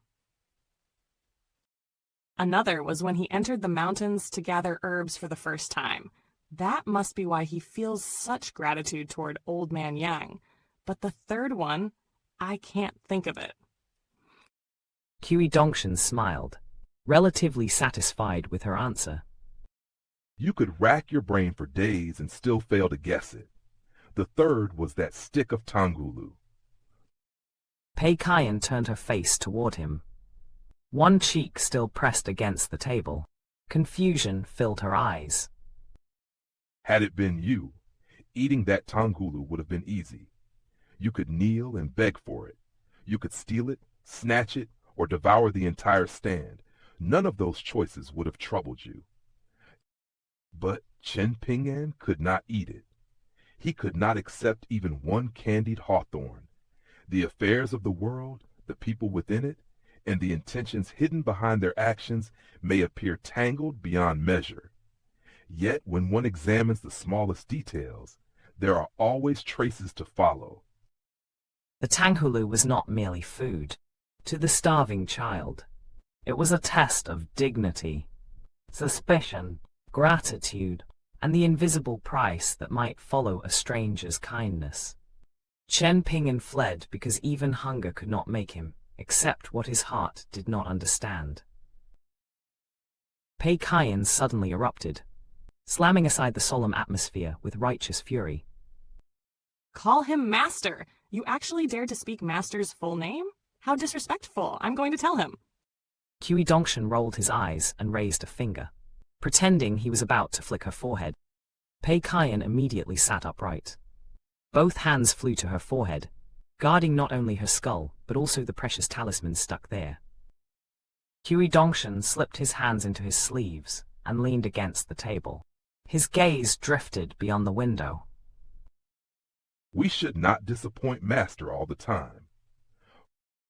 Pei Qian was baffled by the words all the time. Yet after counting silently on her fingers, she discovered that she had indeed angered Chen Ping'an on more than a few occasions. Qi Dongshan turned back toward her, smiling. Heaven possesses the sun and moon to illuminate all things. Humans possess 2 eyes to observe the world clearly. Pei Qian, you are fortunate, and even more fortunate because you encountered Chen Ping'an. It is much like how Chen Ping'an once encountered Qi Jingchun. This comparison carried tremendous weight. To Qi Dongshan, Qi Jingchun had not merely taught Chen Ping'an knowledge. He had become a lamp placed before a young man standing in darkness. Now Chen Ping'an was slowly becoming that same lamp for Pei Qian. Qi Dongshan's expression grew distant. A faint smile appeared, but his eyes seemed to return to an impoverished alley and a private school that no longer existed as it once had. I remember when that old scholar was enduring the most difficult period of his life. At the time, he had only 3 disciples, me, that rather unintelligent fellow, and Mr. Chi, whom your master respects so deeply. He told us that if one can live peacefully, wealth and poverty are not the most important things. When the heart is content, ordinary water can taste like sweet wine, and plain steamed buns can taste like roasted drumsticks. The fellow surnamed Zuo then foolishly declared that a person would not starve if he had water and steamed buns for the rest of his life, so that was already good enough. The old scholar became furious, struck the table, and demanded that his disciples show more ambition. He said that when people are poor, such principles help them endure hunger. Without them, how could they keep walking forward? Yet what fool truly refuses a better life? If everyone desires a better future and pursues it through proper means, then the entire world can continue rising. Then Chi Jingchun asked when we might finally eat a dish cooked with oil. Our master deflated on the spot. He remained speechless for a long while before pointing at me, the worthless senior brother of Zuo Yu and Chi Jingchun, and saying that it depended on when my family sent money. The memory was humorous, yet the laughter hidden within it tasted faintly bitter. Outsiders and later generations know nothing of those conversations. They remained inside that small private school in a poor alley. Later, the old scholar entered the debate between the 3 teachings twice. His official and unofficial disciples spread across the world, and his name became renowned beneath heaven. But we 3 earliest disciples are not especially willing to remember those days. During that time, the old scholar was always busy. He ran from one place to another for the sake of what he called the people of the world. He visited Confucian schools and academies, lectured, taught, and answered the endless questions of countless fools. As the years passed, the 3 of us, his earliest and most cherished disciples, each chose a different path upon the great Tao. Qiu Dongshan spoke of separation without naming its wounds. The old scholar had wished to guide the world upward. Yet even his closest disciples ultimately walked in different directions. Great principles can illuminate an age, but they cannot guarantee that those beneath their light will remain together. Pei Kaiyan strained to listen, but Qiu Dongshan's voice had fallen too low. Much of what followed dissolved into a murmur she could not catch. Qiu Dongshan drew a deep breath and suddenly swept out both sleeves. White fabric tumbled through the air like snowflakes spiraling beneath a winter sky. To leave the body is like releasing a bird from its cage. The world becomes bright and clear, like a radiant moon shining through colored glaze. You are unsuited to your master's fist techniques, and you have chosen the sword and saber. Then your sword must be swift and joyful. Pursue the fastest strike possible, faster than lightning, fast enough for one sword to shatter 10,000 techniques. Your saber must be carefree. Unsheathe and return it to the scabbard within a single instant. By the time the blade is sheathed, head should already be rolling. His advice revealed the path best suited to Pei Kaiyan's nature. She lacked Chen Ping'an's patience for slow, grinding fist cultivation, but possessed instinct, decisiveness, and explosive courage. A sword that broke all techniques, and a saber that ended battle in one breath, matched her temperament perfectly. Pei Kaiyan frowned suspiciously. Are you my master now? Qiu Dongshan grinned broadly. No, but you are my senior sister. Since I am protecting you now, you must protect me in the future. That is what it means for fellow disciples to share a praiseworthy relationship. Pei Kaiyan blinked several times, carefully weighing the bargain. You aren't tricking me, are you? If you're lying, I refuse to become your senior sister. As though suddenly recalling an unfinished matter, Qiu Dongshan retrieved a tiny object folded into the shape of a paper crane. Keep this safe. During your journey with Master, you may only take it out and show it to him when his anger reaches its absolute peak. I hope it remains unused when I meet him again. Place it inside your scented pouch. Do not open it without permission, or you will bear the consequences yourself. Pei Kian nodded solemnly and tucked the paper crane into her scented pouch with both hands. The paper crane was clearly no ordinary keepsake. Hui Dongshan had prepared it for the moment when Chen Ping'an's restraint might finally break. Whether it was a warning, a safeguard, or a final method of calming him remained hidden, but its very existence hinted at storms waiting further along the road. Hui Dongshan gestured toward the dazzling golden boundary surrounding the room. Don't you carry a hiking pole? Would you like to learn this mystical ability of mine? I have no money left. I gave all of it to Little Bai for travel expenses. The mention of money reopened another wound in Pei Kian's heart. She had played 5 in a row against Hui Dongshan and lost an unbearable 7 copper coins. Hui Dongshan waved dismissively. Discussing money too often harms relationships. You need not pay me. Consider the technique compensation for completing that small task. In the end, despite Hui Dongshan's earlier request, Chen Ping'an still walked with him to the entrance of the Immortal. Wei Ziyan and Pei Kian were still talking nearby. Zhu Lian and Shiru stood behind Chen Ping'an, quietly watching the final moments before departure. Hui Dongshan looked toward Zhu Lian and Shiru. You two must remember to take good care of my master. Zhu Lian answered with a faint smile and a calm nod. Your teacher is also my master. I will naturally look after him. Shiru remained silent, yet conflicting emotions churned within her. When Hui Dongshan was present, his unfathomable nature filled her with terror. Now that he was leaving, uncertainty about her own future made her equally anxious. Hui Dongshan stepped back and bowed deeply to Chen Ping'an. The road before us is still long.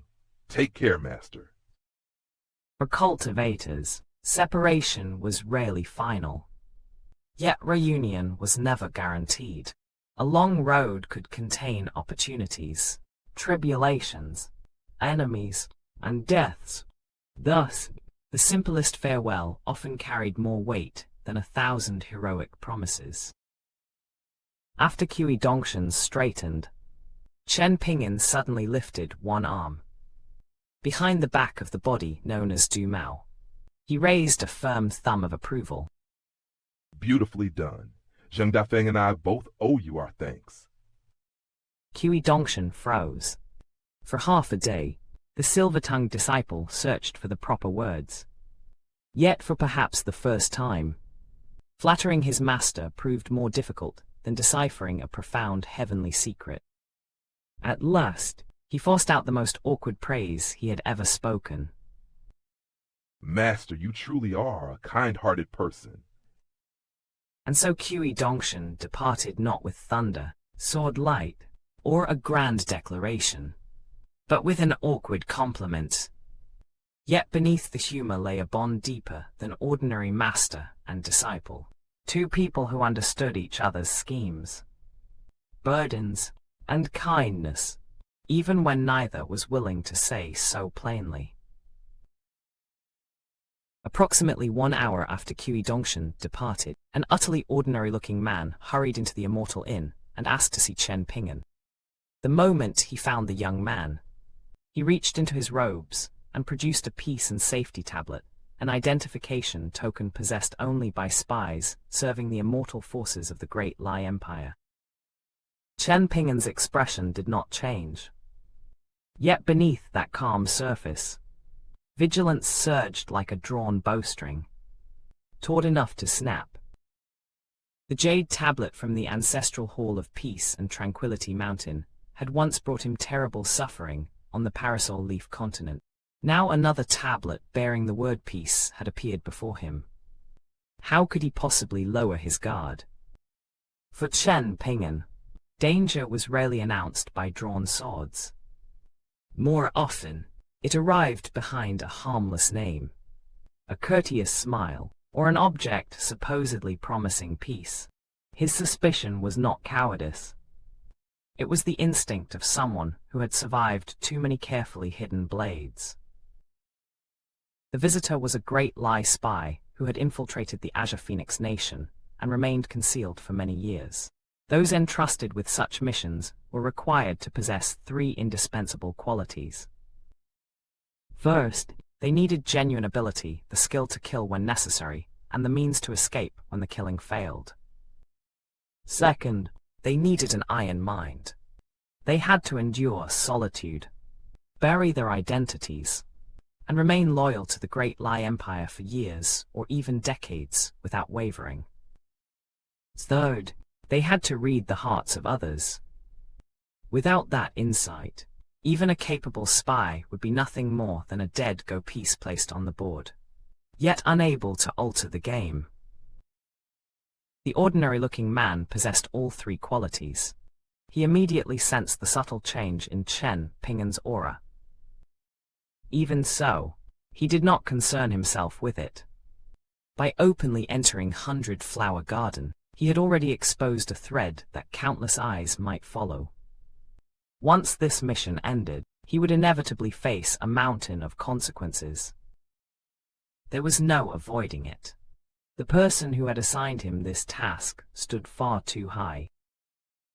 After entering this prefectural city, beneath the very gaze of the Azure Phoenix Emperor, that esteemed figure had personally sought him out and revealed a top-grade embroidered tiger weapon talisman.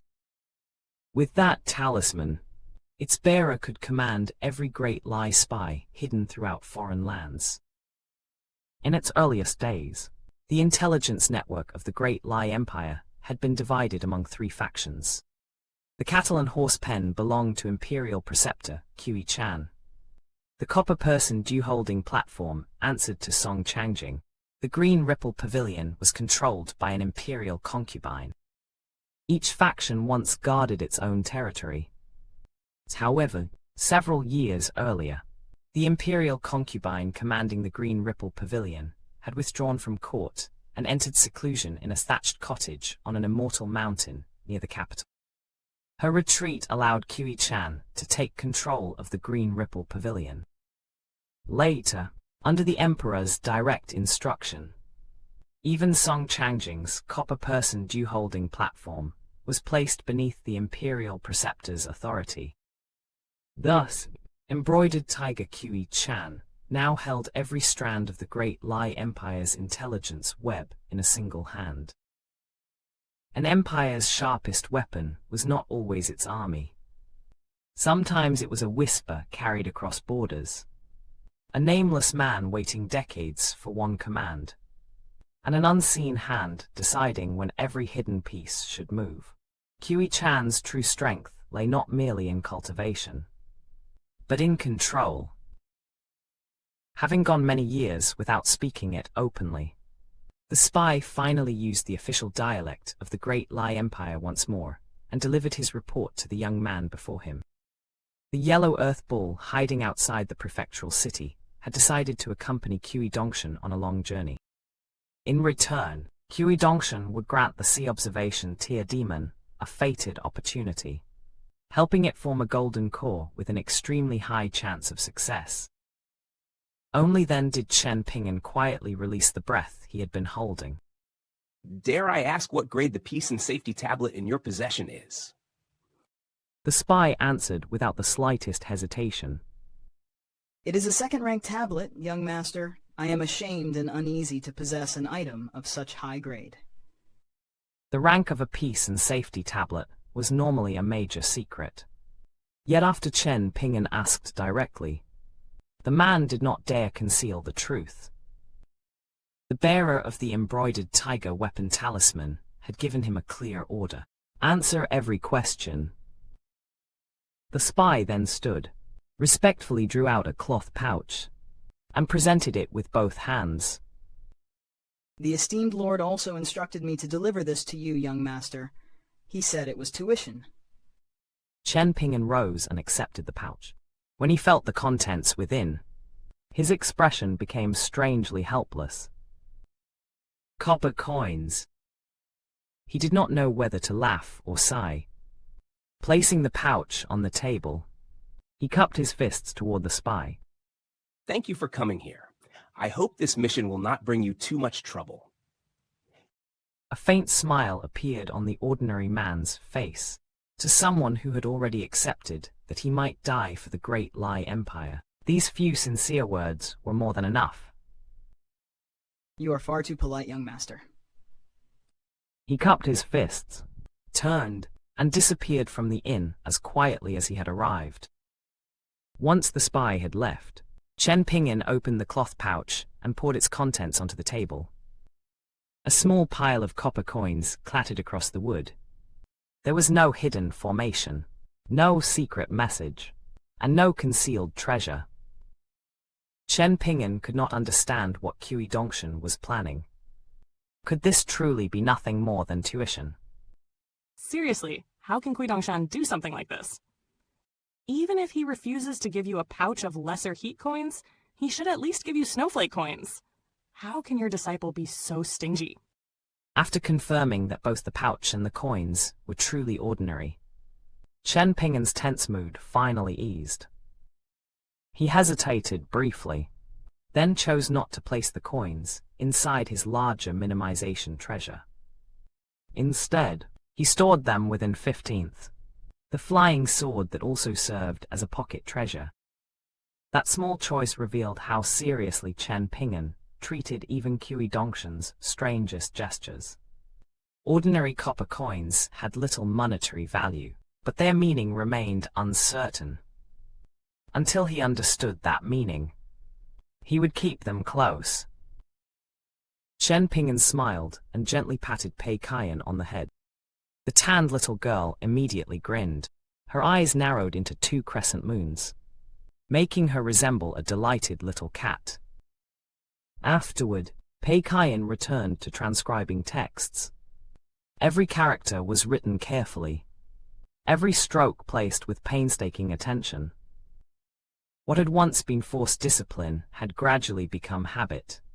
Now, if she passed even one day without copying texts, she would feel strangely restless and uncomfortable. Beside her, Chen Ping'an paced around the table and practiced the fist stances recorded in the mountain-shaking guide stances, said to possess the power to overturn heaven and earth. The movements were peculiar, even awkward, yet no matter how strange a sight might appear, those who witnessed it day after day would eventually accept it as ordinary. Night descended over the immortal inn, and Zhu Lion came to visit Chen Ping'an's room. He found Pei Kaiyan seated at the table with the martial arts novel he had given her. She read with one hand while using the other to imitate the crude techniques described within, making spirited noises as she struck at invisible enemies. Chen Ping'an sat nearby. A legalist classic lay open before him, not yet closed or put away. Young master, you are truly diligent regardless of the task before you. Nothing in the world is too difficult for one who sets his mind to it. That old saying appears to have been written especially for you. The 4 martial artists who had emerged from the picture scrolls had each carried their own intentions and private plans. Even now, that had not entirely changed. Yet from the great Quan Empire to the Azure Phoenix Nation of the eastern treasured vile continent, they had fought side by side and survived one deadly trial after another. Then, within the span of a single day, Sui Yaobian, Liu Baixiang, and Wei Zion had all chosen to leave and pursue separate roads. Only the hunchbacked Zhu Lion remained. Whatever hidden motives those 4 martial artists possessed, Chen Ping'an would have been deceiving himself if he claimed that their departures brought him no sadness. Those partings carried a special weight. They were not enemies breaking apart after a failed alliance, but companions choosing different mountains after crossing countless battlefields together. Such separations rarely ended with hatred. That was precisely why they hurt. Chen Ping'an retrieved 2 pots of osmanthus wine and placed one before Zhu Lion. Young master, after all this time, why have you still not asked how I managed to take 2 great strides along the martial Tao? Before Kui Dongshan had explained the game of Go Beyond Go, Chen Ping'an might have carefully considered whether he should ask. Perhaps the wine had softened his mood. Perhaps the day's many departures had made him unwilling to dissect another person's secrets. Whatever the reason, he simply smiled.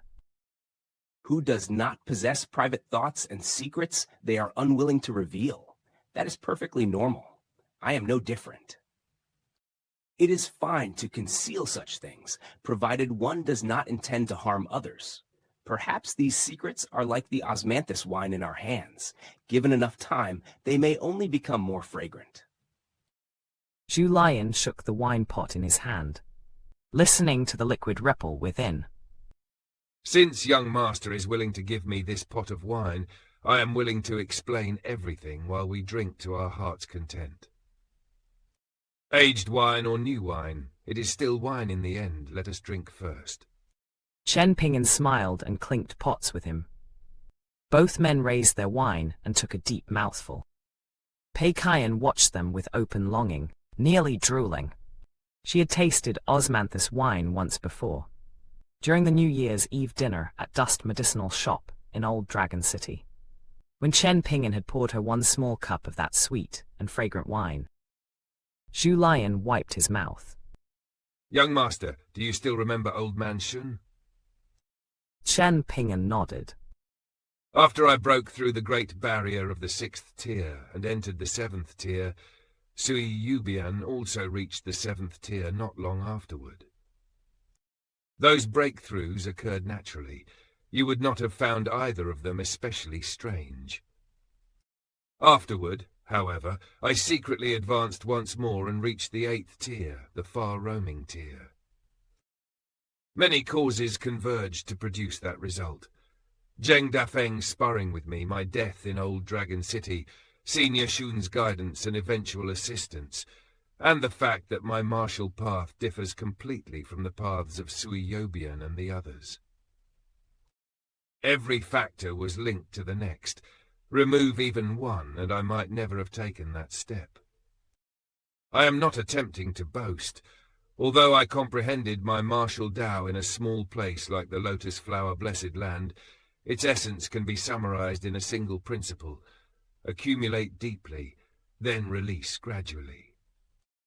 Even in the majestic world where prodigies are countless and immortals fill the skies, I do not believe my martial Tao is mediocre.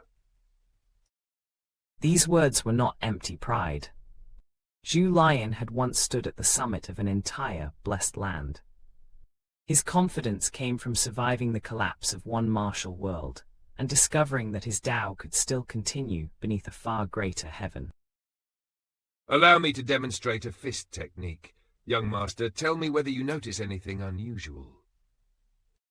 Zhu Lion placed the osmanthus wine on the table, rose with a smile, and walked into the empty space between the table and the door. He was known as a martial arts maniac, yet his body was short and hunched. As he raised his fists, his intent appeared loose, feeble, and almost careless. Then his body began to contract. His hands drew inward. His feet folded beneath him. His back, shoulders, waist, and hips all curled into an increasingly compact shape. To Pei Kaiyan, it seemed as if the old man were shrinking before her eyes. Yet the more tightly Zhu Lion curled his body, the more violently his strength and fist intent pressed outward. It was the form of an ape. Zhu Lion twisted his torso. His footwork wandered along strange angles, and his fists drifted forward as though each punch were thrown without effort. But whenever his curled frame suddenly opened, even for the briefest instant, fist intent erupted like spring thunder breaking through a sealed valley. This was the secret of his technique. Contraction was not weakness, but preparation. By compressing the body, strength, and intent into a single point, Zhu Lian transformed every sudden release into an explosion. Pei Qian stared with growing familiarity. She felt certain she had seen something similar before. Chen Ping'an silently praised the display. This martial arts maniac was every bit as gifted as expected of the man who had once held the title of strongest beneath heaven in the Lotus Flower Blessed Land before Ding Ying. After surviving so many life and death trials together, Chen Ping'an had become increasingly convinced of one thing. If the 4 martial artists from the picture scrolls were placed at the same cultivation base and forced to fight until only one remained, Zhu Lian would most likely be the final person standing. Sui Yaobian possessed a sword cultivator's sharpness. Liu Baixiang had the bearing of a ruler, and Wei Ziyan carried the weight of a battlefield commander. Zhu Lian, however, combined talent, adaptability, patience, and a terrifying willingness to learn from anything. In a battle without rules, that combination was perhaps the deadliest of all. Back in the Garden of Dust medicinal shop, Taoist nun Huangting of Peace and Tranquility Mountain had taught Pei Qian the white ape sword-carrying technique and the white ape saber-wielding technique. Zhu Lian had merely watched from the side. Yet from those few demonstrations, he had seized both the sword intent and saber intent, stripped them of their original forms, and transformed them into fist intent. He had benefited from standing in the most favorable position. Among the 4 picture scroll martial artists, his own fist techniques and martial Dao aligned most closely with the core principles of Huangting's sword and saber arts. Even so, reproducing both form and essence after only a few glances was astonishing. More incredible still, Zhu Lian had not merely imitated those techniques, he had digested them and made them part of himself. True talent in the martial Dao was not the ability to copy a movement. It was the ability to recognize the principle hidden beneath that movement, break it apart, and rebuild it in one's own language. Zhu Lian had done exactly that. Zhu Lian slowly brought his demonstration to an end and relaxed his hunched frame. Young master is truly astute. Pei Qian was impressed by how shamelessly natural the praise sounded. Old cook, do not take this too far. How can you flatter someone so open-lie, master has not even said a single word? The smile on Zhu Lian's face faded. In a rare display of seriousness, he spoke slowly. This path resembles Sui Yubian's attempt to ascend through the sword. A tragic conclusion is inevitable. Back in the Lotus Flower Blessed Land, it had already been proven that this path ended in a dead end. Even until the day I died, I never heard the explosion of spring thunder. But in young master's home world, no barrier is truly insurmountable. In the end, this is because you, Julian, already stand high enough to see farther than others. The praise was sincere. Yet almost immediately, concern entered Chen Ping'an's voice. But you advanced through 2 tiers in such a short time. Has that damaged the stability of your 7th tier foundation? Zhu Lian sighed and nodded. Compared with the strength and stability of my 6th tier foundation, my 7th tier foundation is indeed very ordinary. He lifted the wine pot and drank before continuing. However, I have no choice. Senior soon revealed a secret to me. If the seemingly prodigious martial artists of the eastern treasured vile continent continue wasting too much time, then this continent will eventually become a land of grief for every pure martial artist at the 7th and 8th tiers. When that time comes, they will lose the ability to advance for the remainder of their lives. That is why I intend to move faster and take larger strides. I want to seize the opportunity to reach the 9th tier as soon as possible and reserve a place for myself before considering anything else. Even if I become only a weak 9th rank Go Master, reaching the 9th rank is still better than remaining trapped at the 8th rank for the rest of my life. Zhu Lian was knowingly exchanging perfection for opportunity. A stable foundation promised greater strength in the distant future, but only if that future remained available. If the road ahead was about to close, then advancing imperfectly was still better than arriving too late. Chen Ping'an fell into thought.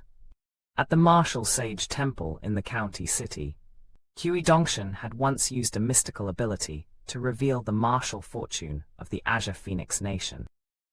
That memory proved Zhu Lian's warning was not without foundation. Zhu Lian also understood the price. Even if he reached the 9th tier, the weakness of his foundation might make that realm the final destination of his martial journey. The legendary true end tier might forever remain beyond his reach. Moreover, the few martial artists who reached the 9th tier were still divided into strong and weak. Unlike a game of Go between two 9th rank masters, a weaker 9th tier martial artist could not rely on ingenious immortal techniques to reverse an overwhelming disadvantage. If a weaker 9th tier martial artist encountered a stronger one in a true life and death battle, death was often the only conclusion.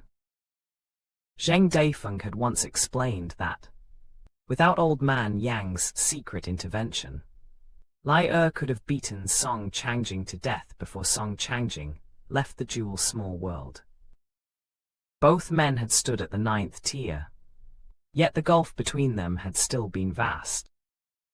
Realm alone never decided victory.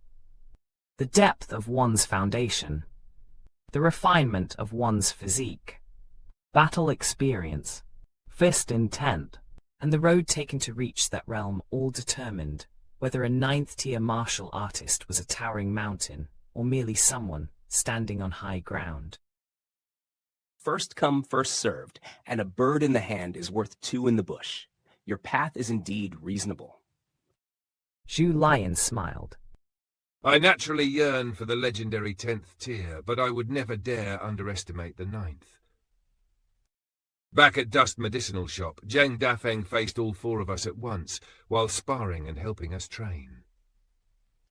Which of us did not feel stifled and irritated, yet we had no choice but to admit that we were weaker. The four of us possess enough humility to acknowledge that truth. Otherwise, Zheng Dafeng would have looked down upon the Lotus Flower Blessed Land, and perhaps you would have looked down upon it as well. I can also be considered half a resident of the Lotus Flower Blessed Land. I remained there for a very long time, almost as long as the four of your ages combined. Yet, just as you said, my strides were too fast and too great. I never truly appreciated the passage of that time. For the inhabitants of the Lotus Flower Blessed Land, those years had been entire lifetimes filled with ambition, struggle, aging, and death. For Chen Ping'an, they had passed like a long dream. That difference in experience time created a distance even companionship could not completely erase. Young master, you are a blessed prodigy who possesses immense fortune. It is only natural that such fated opportunities... Absolute bullshit. The sudden outburst struck the room like a firecracker. Zhu Lian froze for a heartbeat. Then amusement spread across his face. By the looks of it, the tanned little girl had grown far firmer than before. Yet when he looked more closely, he noticed something unusual. Pei Kaian's expression was not mischievous, indignant, or playfully rebellious. She was far more serious than usual. Chen Ping'an was equally surprised. However, he knew Zhu Lian would not truly become angry over such a remark, so he did not immediately question why Pei Kian had erupted. But Pei Kian's anger was unlikely to be meaningless. She had watched Chen Ping'an blade, struggle, and carry burdens no outsider could see. To dismiss everything he had endured as mere fortune may have sounded, to her, like an insult to every difficult step he had taken.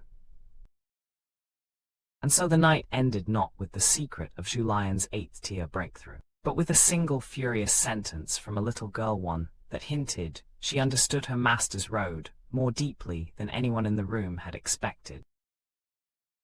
For no obvious reason, Zhu Lian suddenly remembered the young immortal with the crimson birthmark between his brows.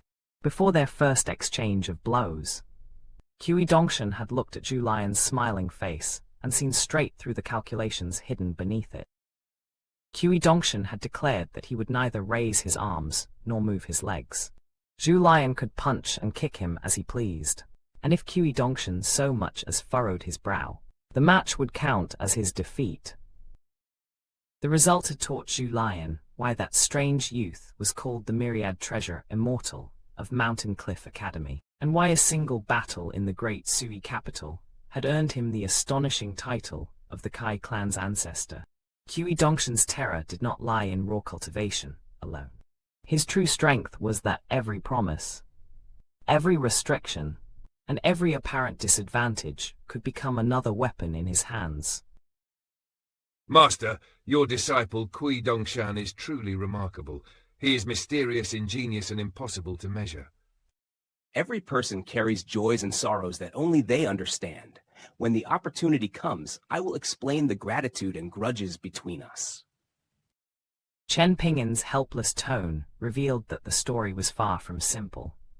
Some bonds in the cultivation world were forged through kindness, others through debt, and the most troublesome were forged through both. After Zhu Lian departed, Pei Kian remained seated with her cheeks puffed and her temper simmering.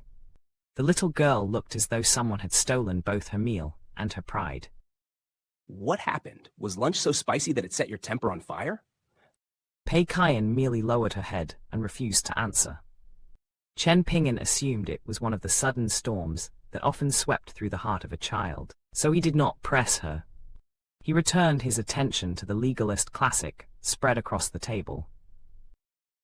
At first light the next morning, the group departed from the Immortal Inn. Chen Ping'an carried Sword Immortal and the bamboo bookcase on his back. Pei Kian wore a travel sack across her shoulders, gripped her hiking pole, and carried both saber and sword at her waist. Zhu Lian and Shiru followed behind them, while the little lotus spirit slipped freely through the earth beneath their feet. Together, they set out toward the capital of the Azure Phoenix Nation. Despite the treasures, techniques, and hidden strength among them, they continued to travel on foot like impoverished wanderers. For Chen Ping'an, walking was never merely a way to save money. Every road measured patience, every village revealed human nature, and every step kept his heart rooted in the mortal world. Pei Kian wore a wreath woven from willow branches. As she walked, she eagerly explained that Qi Dongshan had taught her an immortal technique. She was to use her hiking pole to draw a golden circle upon the ground, turning it into a boundary that could frighten away mountain spirits and water ghosts. Unfortunately, the technique was so profound that she had not even understood its foundations. She had originally planned to tell her master only after mastering it, but then a horrifying possibility had occurred to her. What if I never master it in my entire life? Wouldn't I have to hide this secret for dozens of years, or even a whole century? Having something so important to say, but being unable to say it would be far too pitiful. Chen Ping'an listened to her endless chatter with a quiet smile. The road ahead was long, but with Pei Kian beside him, silence rarely survived for more than a few breaths. Of the 4 retainers who had emerged from the picture scrolls, Shiru disliked Zhu Lian most of all. To her, the hunched old man's cheerful expression concealed a shameless and unsettling nature. Now that they were walking side by side behind Chen Ping'an and Pei Kian, discomfort crawled across Shiru's entire body. Whenever she deliberately slowed down, Zhu Lian slowed down as well. He spoke not a word. He merely gazed at the body of Du Mao and smiled. Shiru cursed him inwardly. That gaze seemed more unbearable with every passing step. Then, while Chen Ping'an was helping Pei Kian snap off another willow branch, Zhu Lian suddenly reached out and squeezed Shiru's shoulders. Shiru nearly leaped out of Du Mao's immortal body from fright. My apologies, it was only an accident. Please do not take it to heart. Although Shiru was now the nominal master of Du Mao's immortal body, she could not truly command its strength. She resembled an unrecognized temple beyond the authority of an imperial court, possessing a grand structure and hidden divinity, yet lacking the proper decree to wield either. Her possession of this body offered a shortcut toward the great Tao that could astonish even Earth immortals. Yet Kui Dongshan had judged that, with only the weak yin entity techniques she had learned in the past, she might still lose to an experienced sea observation Tia cultivator. Kui Dongshan later taught her an immortal art and gave her several life-preserving talismans, but even then, she could at most contend with a Dragon Gate Tia cultivator. Her greatest advantage was not offensive power, but durability. In a desperate battle, she could place Du Mao's immortal body between Chen Ping'an and an incoming saber, flying sword, or earth immortal treasure. She was less a blade than a living shield. Kui Dongshan had also warned her that the shameless old man beside her, despite his taste for scandalous romance stories, was already a far-roaming Tia martial artist. She had been advised to restrain herself and endure. Shiru now spoke to others in the deep voice of Du Mao's body, though most of the time she avoided speaking altogether.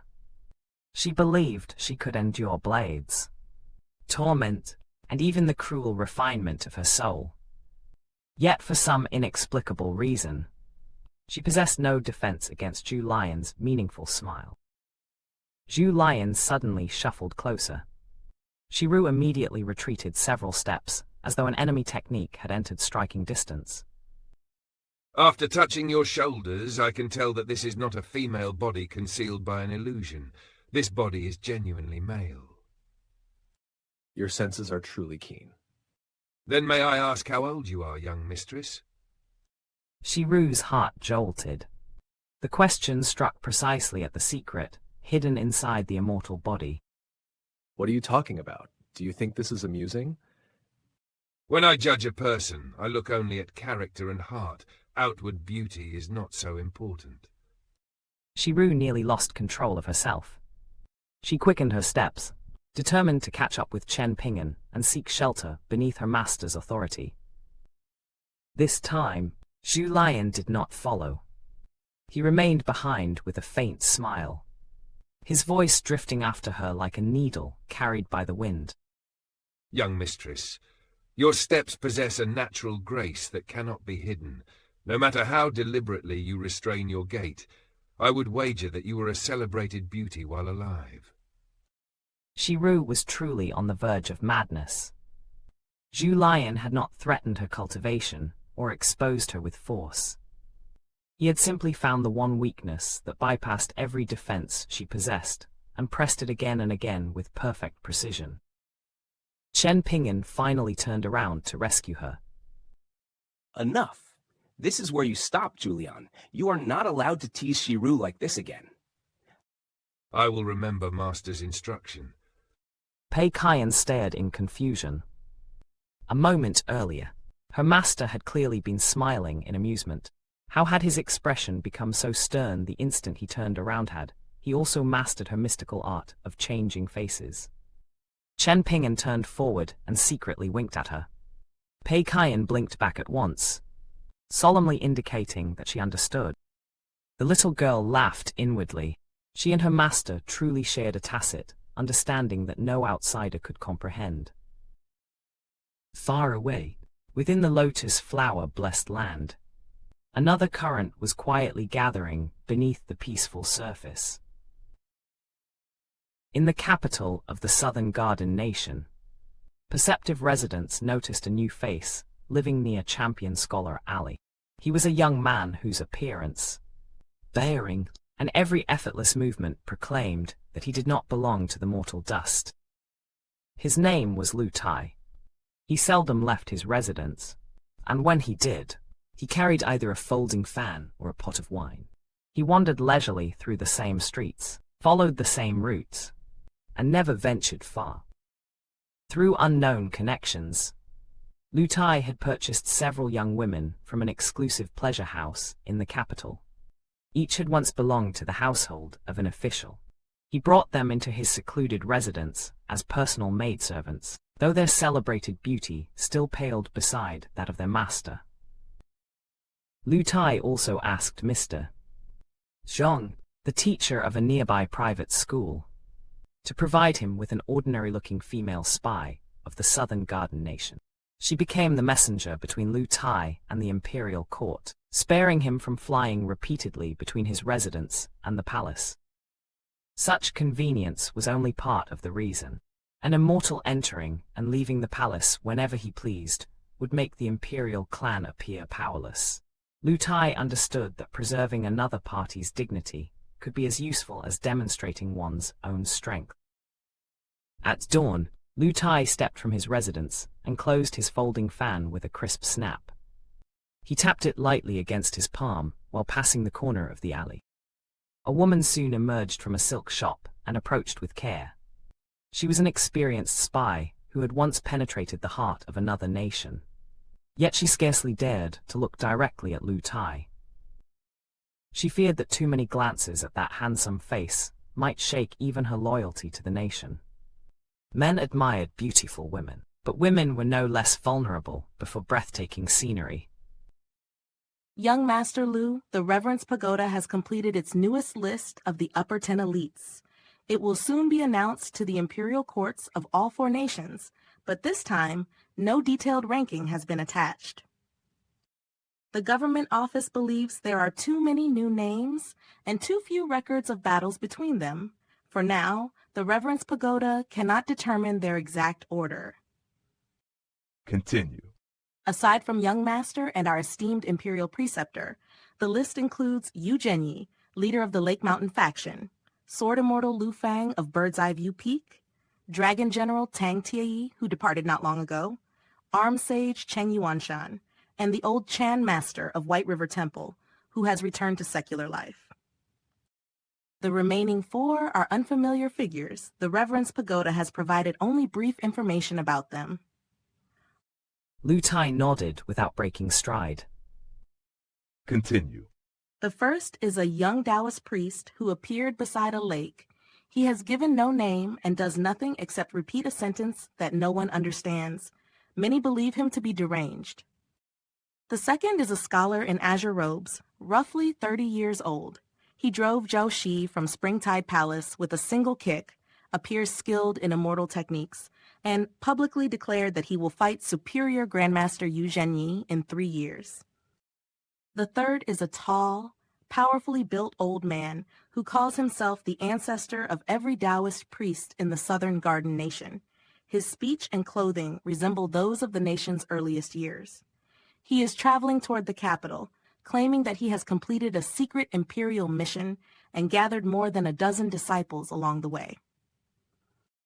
The fourth is an unarmed martial artist, a short middle-aged man who appeared near the borders beyond the 4 nations. He is eccentric, bloodthirsty, and obeys no law but his own will. Hundreds of innocent people have already died because of him. 400 elite grassland cavalrymen surrounded him. He destroyed the entire force, and not one rider escaped. The list itself seemed strangely inconsistent, naming more figures than its title should have allowed.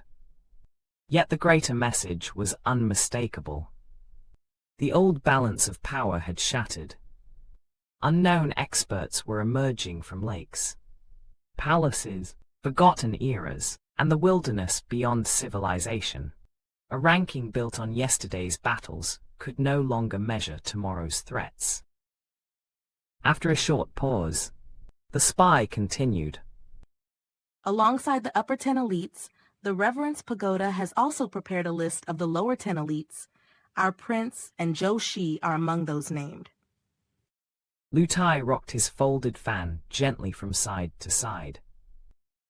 There is no need to explain the lower 10 in detail.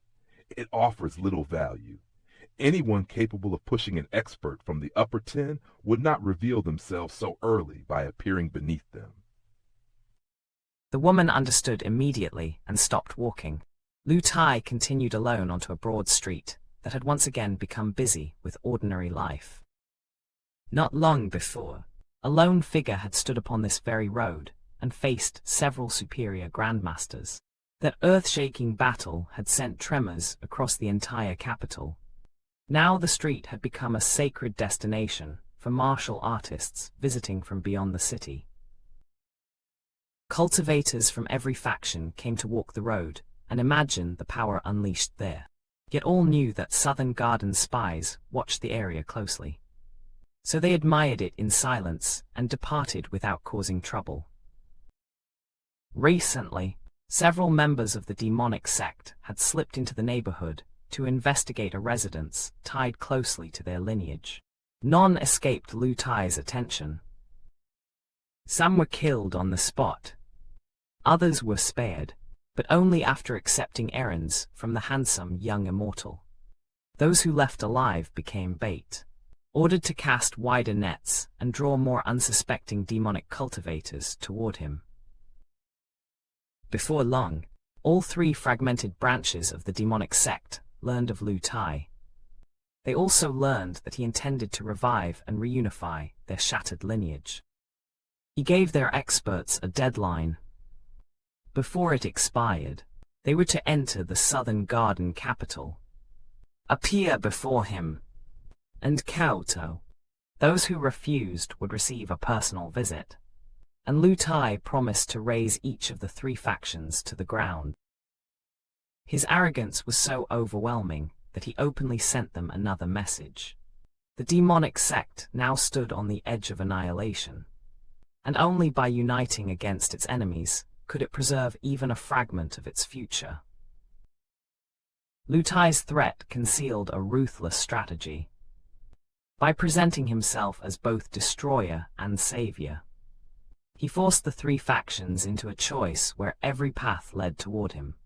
Whether they submitted, resisted, or sought alliance, he would become the center of the demonic sect's fate. The morning was still young. Few pedestrians crossed the street, and only thin strands of kitchen smoke had begun to rise above the rooftops. Lu Tai raised his eyes toward the heavens. Things are about to change. Perhaps the Lotus Flower Blessed Land was on the verge of transforming into a true small world. Lu Tai could scarcely imagine how many immortal coins such a transformation would consume. The temple master of the observing Tao temple seemed to possess wealth without a bottom. If that transformation truly occurred, the lists of upper and lower elites would soon become meaningless. A larger world would bring richer spiritual energy, deeper opportunities, and far more terrifying contenders. The calm streets of the capital might already be standing beneath the shadow of a coming age. Lu Tai turned into a narrow alley and unexpectedly encountered Cao Qinglang, who was heading toward the private school. Why are you leaving so early today? Cao Qinglang's face reddened slightly. Big Brother Lu, I collected some silver from the government office yesterday. Last night, I suddenly wanted the wontons from a stall I know, but the stall is far away, so I had to wake up earlier. Would you like to come with me? I am not especially fond of wontons. You should go and enjoy them yourself. Cao Qinglang said farewell and jogged away. After several steps, he suddenly stopped, turned around, and called back.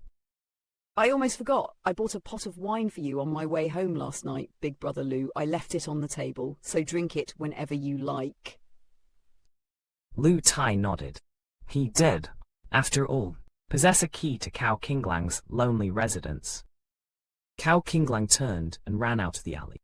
The boy was always earnest when speaking to others. He would never talk while running, nor would he carelessly shout with his head turned backward.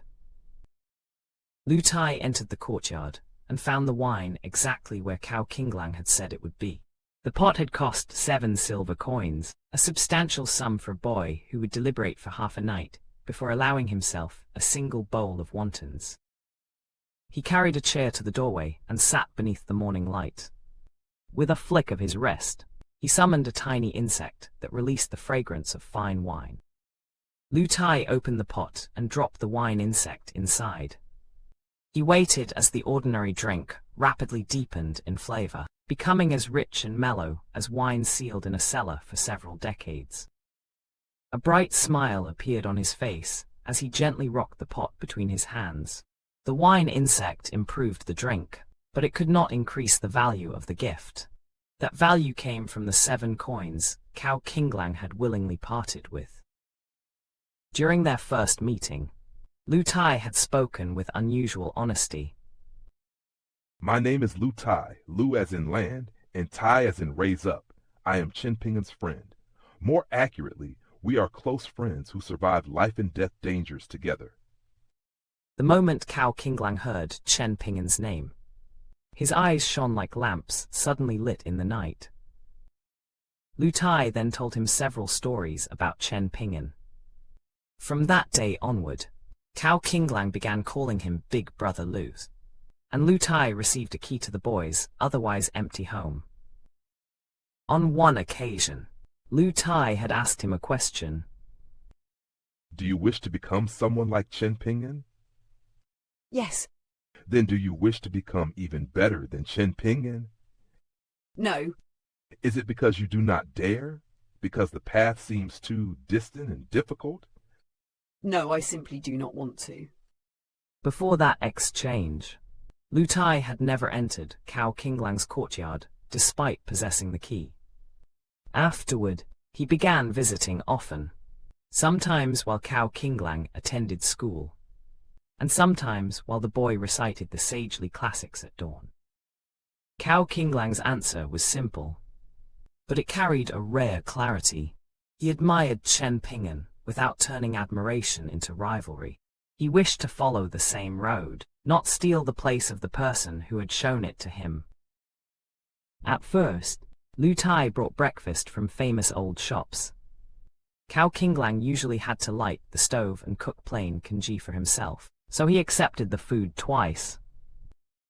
On the third occasion, however, the boy could no longer remain silent. He told Lu Tai with complete seriousness that the money he received from the government office was sufficient for school fees and daily expenses. Lu Tai listened, then smiled.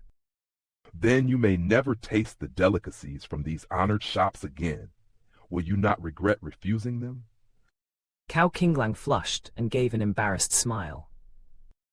Should I truly become unable to resist one day, I will definitely tell you, Big Brother Lu. Lu Tai laughed heartily and promised that there would be no problem at all. Yet from that day onward, Cao Qinglang never once asked him to buy food. Even today, when the boy could no longer suppress his craving, he chose only a bowl of wontons that he could afford with his own money. That was why Lu Tai felt so pleased as he sat outside the little residence, holding the pot of transformed wine.